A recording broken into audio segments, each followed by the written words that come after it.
Hello, and welcome to this short presentation about recognising what loss may look like during the current COVID-19 pandemic and understanding how losses that we may encounter might affect us as individuals.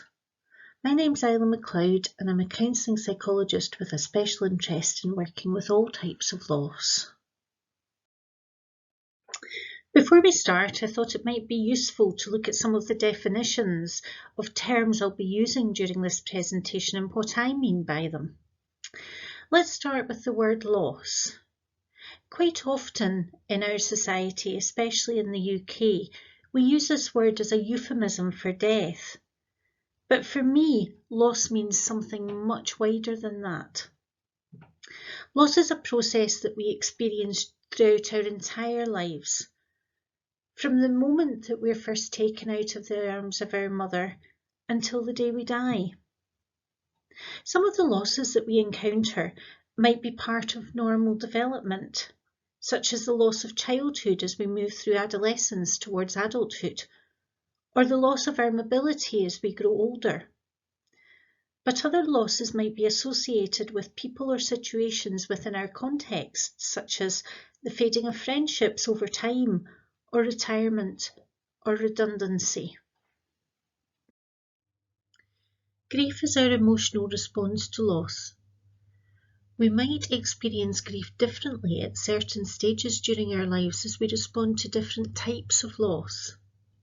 Indeed, it's unlikely that two people who are experiencing the same loss will experience their grief in the same way. For example, if you and a colleague have both been furloughed from work at the moment, you may be wondering why their reactions seem to be very different from yours. Our grief reactions are likely to be driven by a number of things, including the other losses that we've experienced in the past, the meaning that we attach to the current loss, and other stressors that we may be experiencing in our life at the moment. So, for example, if you live alone and are experiencing the loss of contact with your family, you may make a different meaning of the loss of daily face-to-face contact with work colleagues than someone, for example, who lives in a multi-generational house with parents, partner and children. Both grief reactions are valid responses to the same situation, even if they're different. Mourning describes our behavioural response to loss. The behaviours may be individual to us, but our culture and the society we live in may have behavioural responses to loss which we share. Often these responses take the form of ritual. So, for example, as individuals we may be experiencing anger or low mood in response to the restrictions placed on us during the COVID-19 pandemic, or we may be trying to preserve the daily routine that we had before. As a society, we're responding with a shared sense of responsibility to do what we can, either by staying at home or continuing to do our job as a key worker.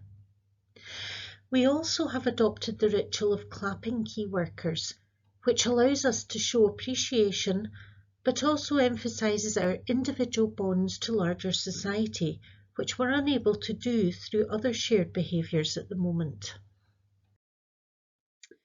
Bereavement is a specific type of loss due to death. For some of us, COVID-19 will mean that we experience bereavement, often without the comfort of the rituals which we associate with death. For example, being at the side of our loved one when they die, or having the kind of funeral that we would want for them, and indeed for us.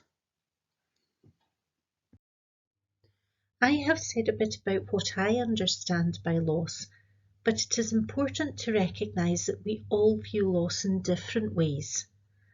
Let's take a few moments so that you can reflect on what loss means to you, especially during the coronavirus pandemic. The way that we view loss and react to it is likely to be influenced by a number of factors. These might include our own biology and mental health, our family and friends, and the society that we live in. All of these are individual to us, and so our reaction to loss is likely to be individual to us too. Your reactions are valid because they're what you're experiencing at the moment, even if they're different from the reactions of those people around you. When I asked you to think about loss before, some of the losses that you may have considered might have been bereavement, divorce, losses that you've had because of health issues, perhaps your mobility or different losses, careers, friendship, and the roles that you have, perhaps as parent or child, sibling, worker, provider, etc. At the moment during the COVID-19 pandemic, some of those losses are likely to be more on your mind. For example, career losses or losses to your roles. So for example, if you're the main breadwinner and you've been furloughed, you might be thinking about your role as provider for your family. The losses that we're experiencing, which are associated with the coronavirus, may be multiple. So we may be experiencing them in different areas of our lives. I've talked a little bit about roles, but it's worth thinking about that again, because actually even if we've not been furloughed or lost our job, our role as employee or employer may actually have changed quite a bit. Our role as provider may not be there. If we define ourselves by the job that we do, we may feel that our social status has changed. We may have lost the friendship that we had with work colleagues. We've certainly all lost human contact, even if we still have people living in the household with us. Our freedom of movement has been curtailed, and our choice to do certain things that we may have taken for granted before has been taken away from us.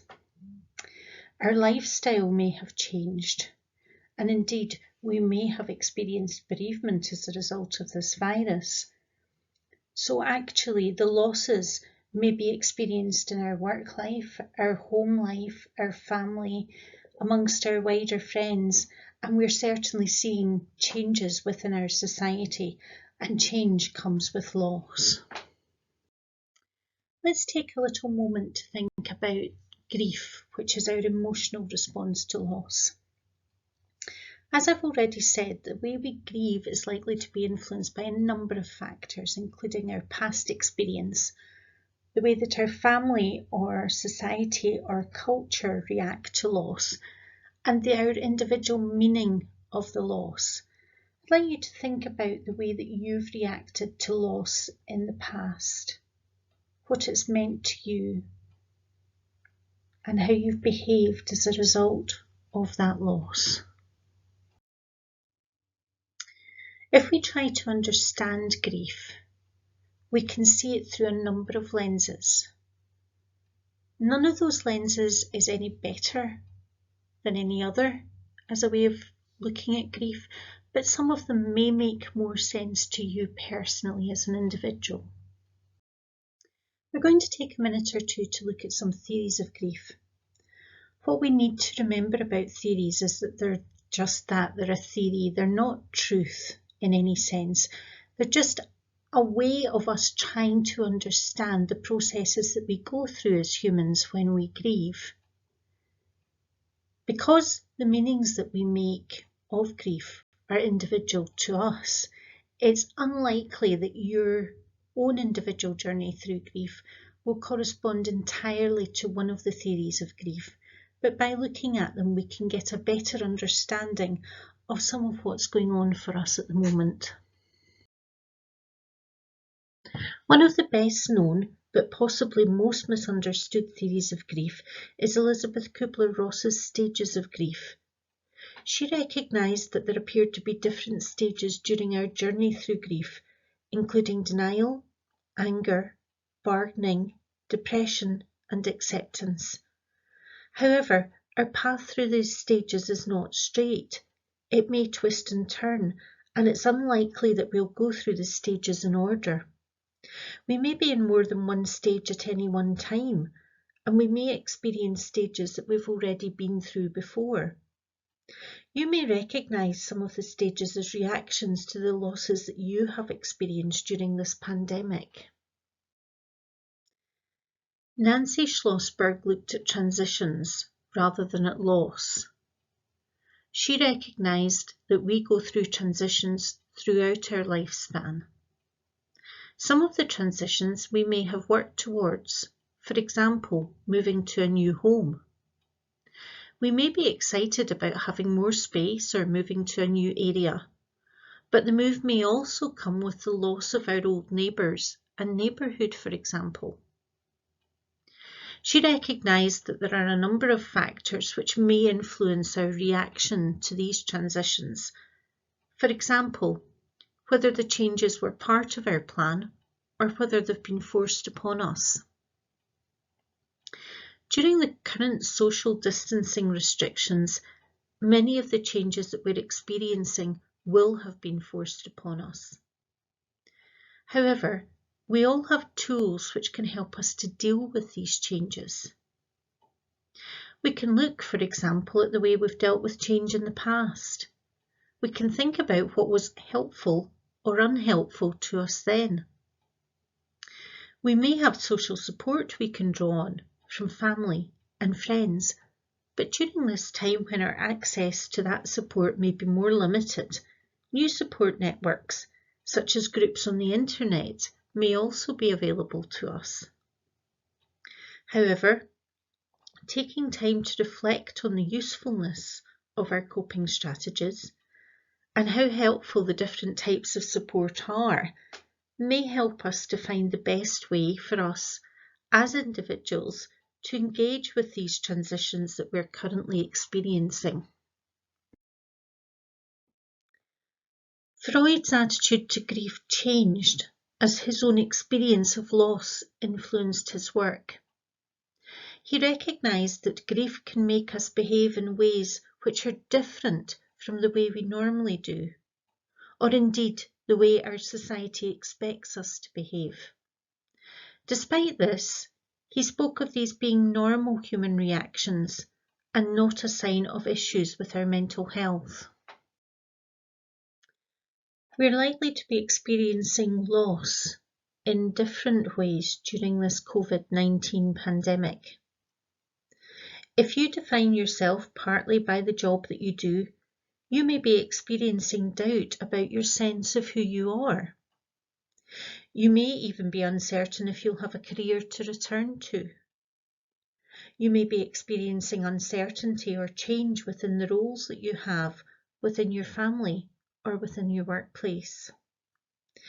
If you've caught the virus, you may be experiencing changes in your physical health, or you may have noticed changes in your mental health, whether or not you've had the virus. Plans you had for the future may have had to change. For example, if you've had to cancel a holiday or a wedding. Whatever your individual circumstances, the current pandemic is likely to have changed your life in some way. Some of us will experience reaction to the losses associated with these changes. You may recognise some of these reactions as ones that you are currently experiencing. So there might be changes in appetite, sleep disturbance, either having more energy or being very lethargic, feeling sense of fear, anxiety, helplessness, forgetfulness, low mood, difficulty making decisions or concentrating. These are all recognised reactions to loss and change. You may be asking, how can we deal with these reactions? Can we recover from these losses? Processing loss does take time, and we do need to do it in a way that makes sense to us. For example, if we find that the meanings we're making of losses are problematic, can we try to find new meanings? However we decide to view the coronavirus pandemic, being open and honest with ourselves about what we're feeling and accepting that those feelings are valid, even when they're hard, will help us make sense of the losses and our reactions to them.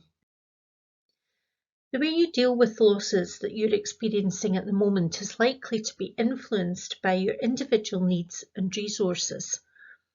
You may find that talking to others who are close to you helps, or to those who've shared similar experiences, or to a therapist or professional.